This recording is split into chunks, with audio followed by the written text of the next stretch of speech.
Radio سدائے حریت جموں کشمیر سے سنیے تازہ خبریں۔ مقبوضہ کشمیر میں کل جماعتی حریت کانفرنس نے کل 27 اکتوبر کو یوم سیاہ کے موقع پر مقبوضہ علاقے میں مکمل ہڑتال اور لال چوک سری نگر کی طرف مارچ کی کال دی ہے۔ بھارتی فوجیوں نے 27 اکتوبر 1947 کو جموں کشمیر پر یلغار کر کے کشمیریوں کی خواہشات کے برعکس اس پر زبردستی قبضہ کر لیا تھا۔ کشمیریوں پر زور دیا گیا ہے کہ وہ لال چوک کی طرف پرامن مارچ کریں اور وہاں احتجاجی دھرنا دے کر پوری دنیا کو بتا دیں کہ کشمیریوں کو اپنی مزاحمت جاری رکھنے کے لیے مواصلاتی ذرائع کی ضرورت نہیں اور وہ بھارت کے غیر قانونی قبضے کے خلاف جدوجہد جاری رکھنے کا عزم کیے ہوئے ہیں۔ آزادی پسند کشمیری بھارتی فوجی طاقت اور دباؤ کے آگے ہرگز ہتھیار نہیں ڈالیں گے، کیونکہ حق خود ارادیت کے حصول کی ان کی تحریک حق پر مبنی ہے، جسے اقوام متحدہ نے بھی تسلیم کر رکھا ہے۔ کل جماعتی حریت کانفرنس آزاد کشمیر شاخ کے رہنماؤں نے آج مظفر آباد میں ایک اجلاس منعقد کیا، جس میں 27 اکتوبر کو یوم سیاہ کے طور پر منانے کے حوالے سے انتظامات کا جائزہ لیا گیا۔ صحافیوں کے حقوق کے حوالے سے نیو یارک میں قائم تنظیم کمیٹی ٹو پروٹیکٹ جرنلسٹ نے کہا ہے کہ سماجی رابطوں کی سائٹ ٹویٹر نے بھارتی حکومت کے اشارے پر کشمیر کے بارے میں تقریباً 10 لاکھ ٹویٹس مٹا دیے ہیں۔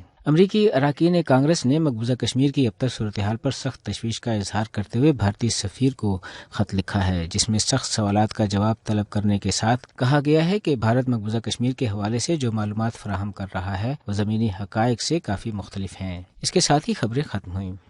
27 اکتوبر تاریخ کشمیر کا وہ المناک دن ہے جب بھارتی سامراج نے تقسیم برصغیر کے رہنما اصولوں اور کشمیری عوام کی خواہشات کے برعکس کشمیر پر فوج کشی کر کے اس کے ایک بڑے حصے پر قبضہ جما لیا۔ اس دن سے کشمیری اس دن کو یوم سیاہ کے طور پر مناتے ہیں اور اس سال بھی منایا جا رہا ہے۔ اس حوالے سے سنتے ہیں سابق امیر جماعت اسلامی آزاد کشمیر اور قانون ساز اسمبلی کے ممبر عبدالرشید ترابی کی گفتگو۔ مقبوضہ ریاست جموں و کشمیر میں جس استقامت کے ساتھ بھارت کے استبداد اور ریاستی دہشت گردی کا ہمارے بزرگ، ہمارے بھائی بہنیں اور بچے مقابلہ کر رہے ہیں، ہم ان کو خراج تحسین پیش کرتے ہیں۔ ابھی آمدہ 27 اکتوبر کے حوالے سے یوم سیاہ کی جو اپیل کی گئی ہے، ہم بھی اپنے تمام بزرگوں اور بھائیوں سے یہ اپیل کرنا چاہتے ہیں کہ اس کو ایک تاریخی ایونٹ بنائیں، دنیا کو بھی یہ پیغام پہنچے کہ